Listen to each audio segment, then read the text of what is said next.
Hola, me llamo Diana Ibarra, soy sexóloga y psicoterapeuta y es mi mayor deseo contribuir a que las mujeres eliminemos culpas, vivamos desde el placer, el autocuidado, el autorreconocimiento y el amor consciente. Y el día de hoy tengo una invitada muy especial con la que hablaremos y compartiremos reflexiones sobre la violencia doméstica o la violencia familiar con base específicamente a su testimonio de vida. Ella generosamente va a compartir sus reflexiones, sus aprendizajes y parte de su proceso que vivió en esta circunstancia y que superó. Y bueno, esta invitada especial es alguien a quien yo quiero mucho, se llama Esmirna García Ramírez. Ella es maestra, mamá, amante de la naturaleza y deseosa de conocer el mundo a través de los viajes y la lectura. Esmirna, bienvenida, un gusto tenerte aquí, muchas gracias. Muchas gracias por la invitación, es un honor estar contigo. Te he seguido en tu carrera desde la niñez y es un orgullo, realmente. Ay, gracias, igualmente. Y bueno, para quienes nos escuchan en el podcast o nos están viendo aquí en el canal, bueno, como dices Mirna, ella y yo nos conocemos desde niñas, de verdad, es de las pocas personas con las que tengo el gusto de seguir en contacto hasta la actualidad en mi vida adulta, que nos conocimos siendo niñas, ¿verdad? Cuando vivíamos en Querétaro y que ahora estamos en ciudades y países diferentes. ¿Quieres compartir un poquito de dónde vives ahora y lo que quieras compartir sobre ti? Claro, tuve la fortuna de venir a Estados Unidos y hacer una maestría acá, y después pude ir a España y pude ir a Micronesia, que son muchas islitas, y me casé y me quedé aquí, y ahora estoy trabajando como profesora en una universidad privada. Doy español, español para intermedios, pero también literatura, que es realmente mi pasión. La literatura española y latinoamericana, nuestra cultura, compartir lo que somos, es un orgullo. Sí, gracias. Y bueno, pues has tenido una vida interesante en términos generales y particularmente de la oportunidad, como dices, que has tenido de vivir y estudiar en diferentes partes del mundo y que, bueno, ahora estás establecida en California, ¿cierto? Sí, muy cerca, en el condado de Napa, muy cerca de San Francisco. Espero visitarte pronto. Y cuando quieran, aquí está su casa. Muchas gracias. Y bueno, quiero avisar a quienes nos escuchan en el podcast y nos ven en el canal que esta conversación es muy interesante sobre este testimonio y reflexiones de la experiencia que has vivido, Esmirna, será dividida en 3 episodios. Así que por favor, acompáñanos en este arranque y en los episodios que siguen. Y bueno, entrando un poco en el tema y que ya un poco has hablado de esto, te quisiera preguntar, ¿podrás compartirle a las personas que nos acompañan cómo eras tú antes de estar en esta relación de pareja en la que, bueno, después viviste esta situación de violencia? Bueno, una persona muy, para empezar, educada profesionalmente, ¿no? Vas a la universidad, vas a la maestría y pues yo la verdad me encanta viajar, viene de familia, de mi abuelita, entonces tuve la oportunidad, no solamente antes de casarme, pero ya casada también los primeros años, de ir a África, de ir a Asia, estuve en Europa, entonces una persona, digo yo, que es educada, que es viajada, que quiere ser feliz, he leído mucho, mi pasión es la literatura, como dije antes, entonces pues yo me consideraba una persona feliz, aventurera, que quieres cambiar el mundo. Dicen, los locos son los que cambian al mundo. Esas locas ideas a veces que todo el mundo te dice no se va a poder y uno dice, claro que sí. Esa era yo.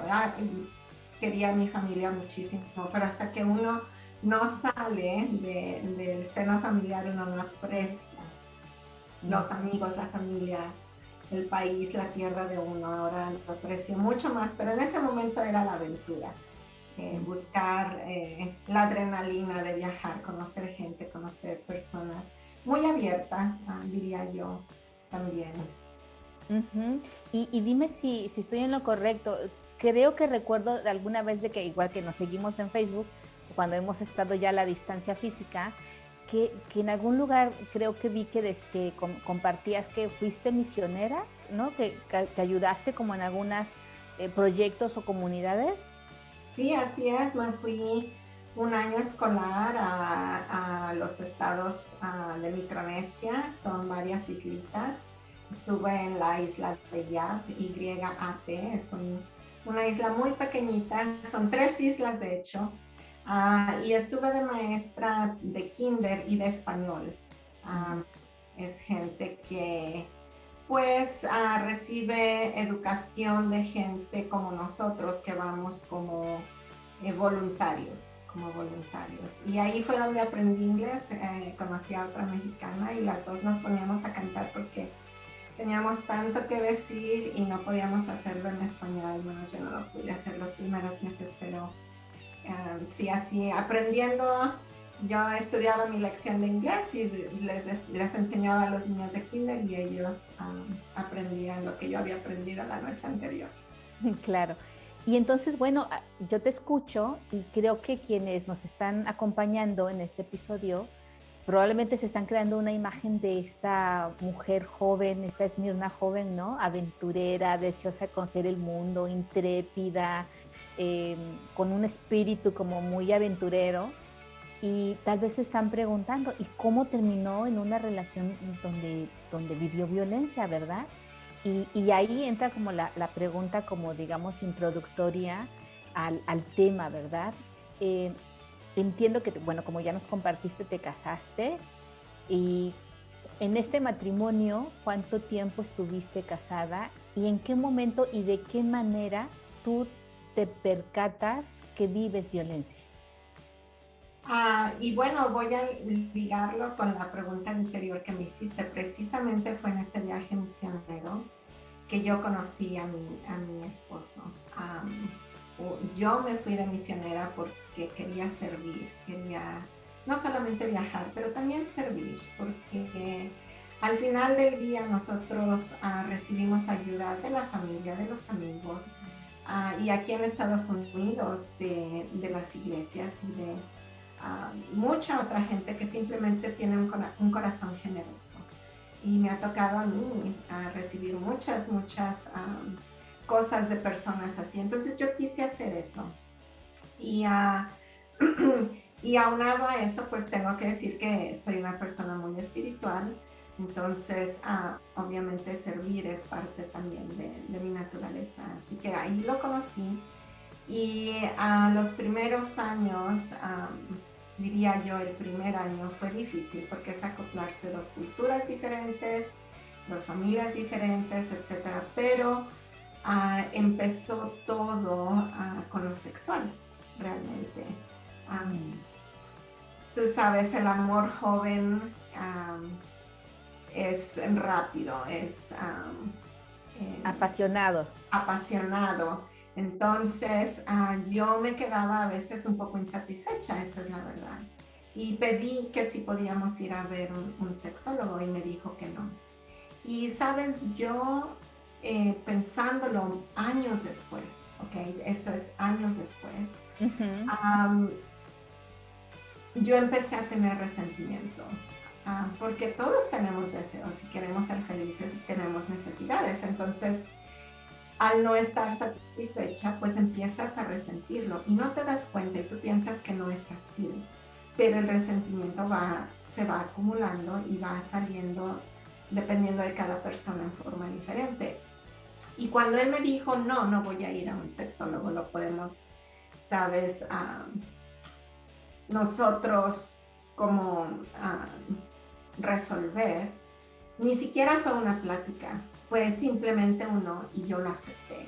Y ahora me pregunto por qué lo acepté.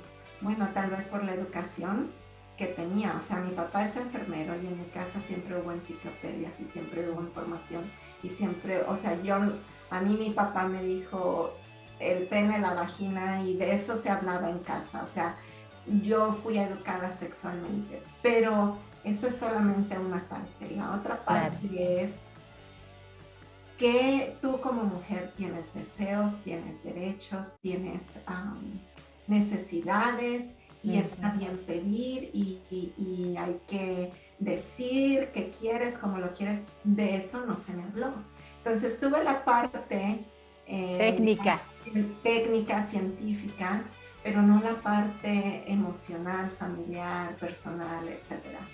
Entonces yo me quedé así como, oh, ok, no, y se va a resolver y nunca se resolvió. Entonces van pasando los años, yo no tuve niños hasta después de 8 años. Yo, para empezar, yo tengo, como dije antes, tengo una maestría y él no terminó la universidad, y no porque no sea inteligente, sino porque él tiene ansiedad social, y pararse enfrente a dar una exposición es difícil. Y ahora las cosas están mucho más abiertas, pero en ese momento los maestros, los profesores te reprobaban si no exponías, ¿no? Entonces eso fue lo que le pasó a él.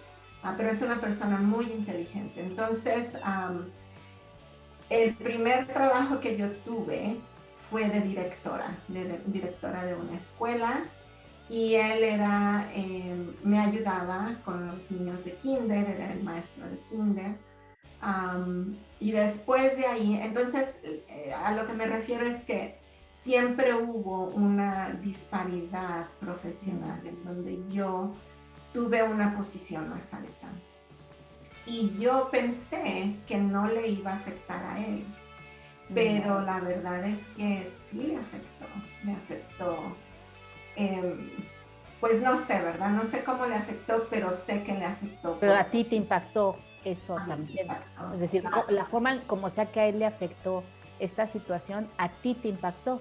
Y me imagino que esta forma, entre comillas, y digo muy entre comillas, sutil de empezarse a evidenciar la violencia a través de la falta de interés o respuesta en la vida erótica como pareja, me imagino que esta forma de violencia luego fue escalando a otras formas de violencia, y que ahí yo creo es cuando, no sé, ¿cómo dirías que tú caes en cuenta que estabas viviendo violencia? 10 años después. O sea, 10 años después vienen los niños y me doy cuenta, voy a pagar en el supermercado y no tengo dinero. Tenía que dejar los carritos llenos de la comida para la semana y retirarme porque no tenía dinero en la tarjeta de crédito. Yo no sabía hasta que yo fui a un grupo de mujeres de violencia doméstica, y esto ya es cuando, o sea, ya al final, ¿no? Cuando viene el divorcio, que me dicen, hay violencia financiera. Y yo dije, wow, yo esto lo he sufrido desde hace mucho tiempo, porque él sacó tarjetas de crédito a mi nombre, por ejemplo. Wow. Yo debía $50,000 y $70,000 sin saberlo. Y no se puede hacer nada legalmente contra el esposo, así que no podía hacer nada. Me di cuenta, lo primero por lo que me di cuenta fue obviamente el maltrato psicológico. Y yo no tenía palabras para describirlo, no tenía una etiqueta. Ajá. Pero lo sentía, ¿me entiendes? Por ejemplo, siempre yo preguntaba, ¿cómo te fue en tu trabajo? Pero a mí nunca se me preguntó. Entonces, yo decía, bueno, no pasa nada, yo digo, ¿cómo me fue? Pero cuando van pasando los años y nunca te preguntan, dices, bueno, si no pregunto hoy, me va a preguntar. Y recuerdo que pasé un mes sin preguntarle, sin decirle yo qué era lo que estaba pasando en mi vida laboral, personal, familiar, con mi familia en México. Nunca me pregunté, nunca me pregunté. Entonces yo no podía, mis sentimientos, lo que yo pensaba, lo que yo sentía, no era importante, no para él. Si yo lo quería decir, ay, pues tú puedes decirlo, porque yo le pregunté, bueno, ¿por qué no me preguntas? Bueno, yo no te pregunto, pero tú puedes decirlo, nadie te está diciendo que no. Entonces, sabes, a veces uno se queda con esas respuestas y dices, bueno, sí, pero también... Suena tan lógico, ¿no? Es como, como una forma de excluirse de cualquier nivel de responsabilidad en una construcción de una relación y que incluso no aplica solo a las relaciones de pareja, que de manera natural se esperaría que suceda esta reciprocidad, ¿no? Incluso en otro tipo de relaciones, hasta en las amistades. Y entiendo, entonces me imagino que todas estas situaciones que fueron constantes, cotidianas, se volvieron probablemente como estas gotas de agua, ¿no? Que van cayendo y que de gotita en gotita se van haciendo grandes perforaciones, incluso en una roca, ¿no? Yes. Y entonces lo financiero, pues no me di cuenta así, ¿verdad? Simplemente no había dinero para esto, no había dinero para el otro, no había dinero para acá, no había dinero para allá.